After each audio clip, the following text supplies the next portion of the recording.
Hello, and welcome to my book to movie adaptation review of Mockingjay Part 1. Okay, I don't even know where to start. Should we just put it on the scale of the gold standard to the tin standard of book to movie adaptations? I would say it's a solid gold standard book to movie adaptation, possibly even like, well, I say gold. There's platinum standard, and that's like Catching Fire. I would say it's hovering between platinum and gold status, possibly erring on platinum, possibly higher than Catching Fire, honestly. Because I don't know, it's because I had focused on rereading Mockingjay. I had reread about half of it before I went to see it, so there was some lines that were in the film that I was like, oh my god, I read that yesterday. And like some of the added bits, this is very spoilery, spoilers incoming, but like some of the bits they showed, like the dam breaking and the recapturing of the victors, is talked about in the book, but because the book is first person Katniss perspective, you obviously don't see it, but they're all mentioned in here, and then they showed it happening on screen.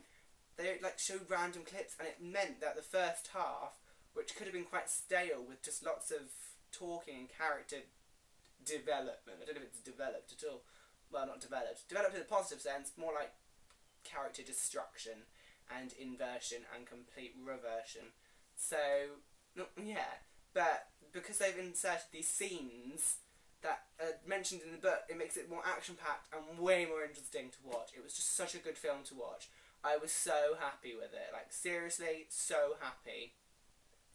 And like, I'm gonna be honest, I still don't like Gale, but he did better in this film, and he was erring on the right side of prick, which is what I expect of him in Mockingjay, because he is an absolute knob in Mockingjay. So I'm excited to see where that ends up, because it's great. And then, the CGI, because I'm assuming it was CGI, unless they did lots of makeup, it could have been makeup, on like Joanna and Peter when they'd been tortured. Oh, it was just so heartbreaking, and Peter's strangling of Katniss was a bit like, oh no, because, I finished the book yesterday, and just like seeing where it ends up and what they have to go through, it's just heartbreaking, because Peter and Katniss are such a good couple. In reality they are, anyway, they are really a good couple. But it was just so heartbreaking to see Peter going absolutely berserk and like almost killing her. It was just so, the haunting look of the makeup just looked horrible, and the filmed clips of Peter and Capital deteriorating, it was just so well done. And I was like, oh my god, this is exactly from the book. You're lifting it from the book. This is what needs to happen in book to movie adaptations. Just lift it from the book. The book knows what it's doing. We're here to see the book. And they did it. Oh. Jennifer Lawrence in this film, acting throughout everyone actually was completely on point. So good. Jennifer Lawrence's acting as bad acting is hilarious. The bit where she's filming the first propo, and she's just like, with a flag. I don't remember what she said. Something about, we'll do something. Whatever. But like, her bad acting in that is just so well acted on her part. She's acting a bad actress, and it's just so good and so funny. And then you've got her like doing the you burn, we burn, you burn with us. I was like, yes, Katniss, you do that. So good. And Annie and Finnick's reunion was so touching. Finnick throughout this film was just, you could tell he was unhinged, and it was just so subtly done. Like, I just feel like it was good to have it subtle, so you'd notice it and be like, oh my god, what's wrong with Finnick? And then you're like, oh no. And it's just hard. And it's heartbreaking knowing that after everything, Finnick fucking dies at the end of this book. So yeah, I'm not ready for the second part. So many character deaths, like, seriously. We're going to try some of the new cast members. Julianne Moore plays President Coin. I was impressed. I actually was expecting her to be a little bit colder. I don't know if that's because I just read the book with her as being quite a cold character, and she was probably a little bit nicer to Katniss than I thought she was going to be, but that's probably just all an act on Coin's part, not Julianne Moore's part.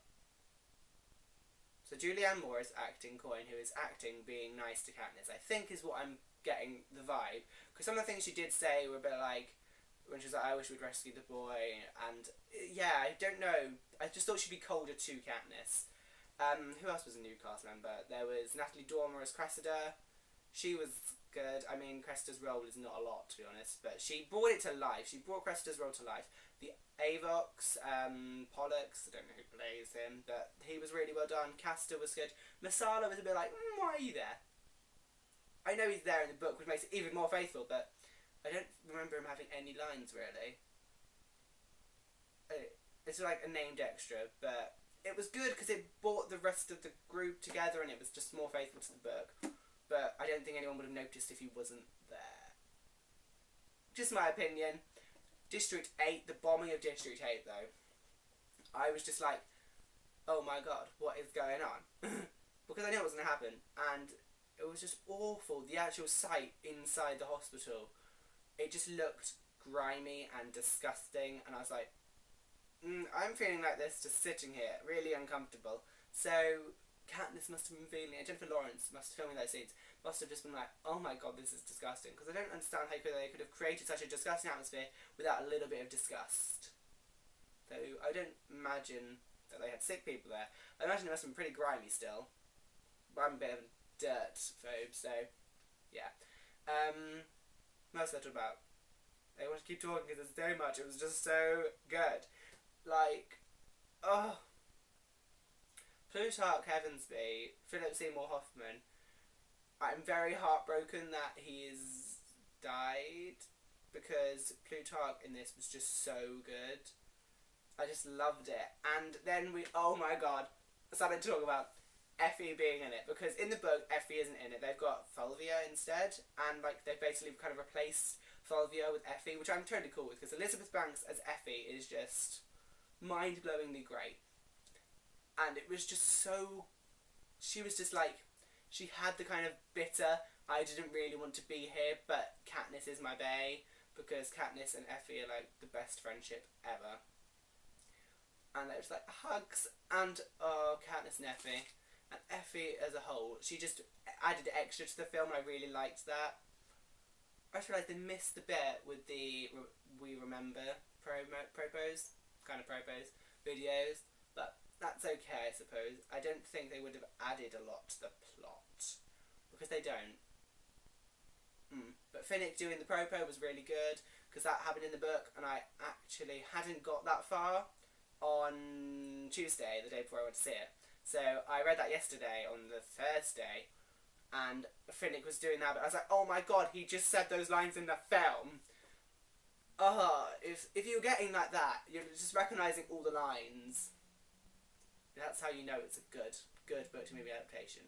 And it was just such an enjoyment to watch. The acting was brilliant, the action was brilliant, the directing was great. Francis Lawrence, I think her name.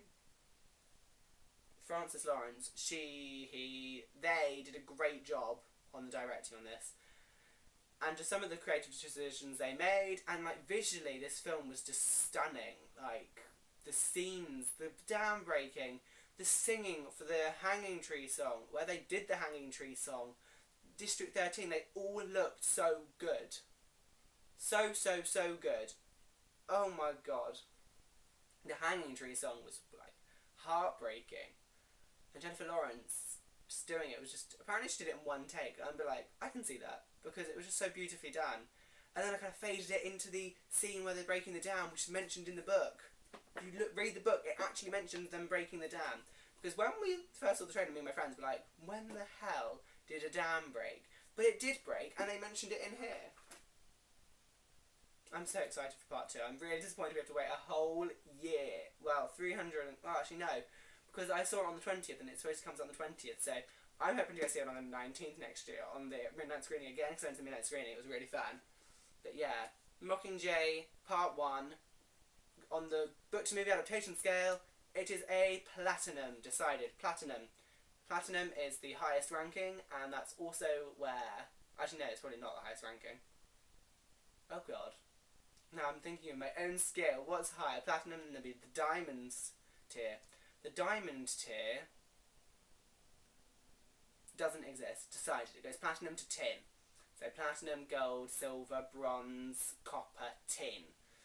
And this is definitely a platinum tier book to movie adaptation. Up there with Catching Fire, like Divergence, a gold tier, because it was pretty favourite book, pretty interesting film. Then you've got down in the tin, you've got Cirque du Freak, which we don't talk about because feels. So yeah, that's my book to movie adaptation review thing. Mockingjay Part 1. You should go see it and read the book. And if you haven't read this book, what have you been doing with your life since 2011, 12, whatever year this came out? What year did this come out? Let's have a look. First published in 2010. Ooh, I'm very off. 2010. But yes, 2010. Where have you been since then? So yes, you should go see Mockingjay. I'm going to go see it again. Hashtag Bookingjay. The Booksplosionjay. I'm messing up all my words today. Booksplosionjay. And yes, I'm wearing the same t-shirt as my update video 9 because I filmed that just before this. So goodbye.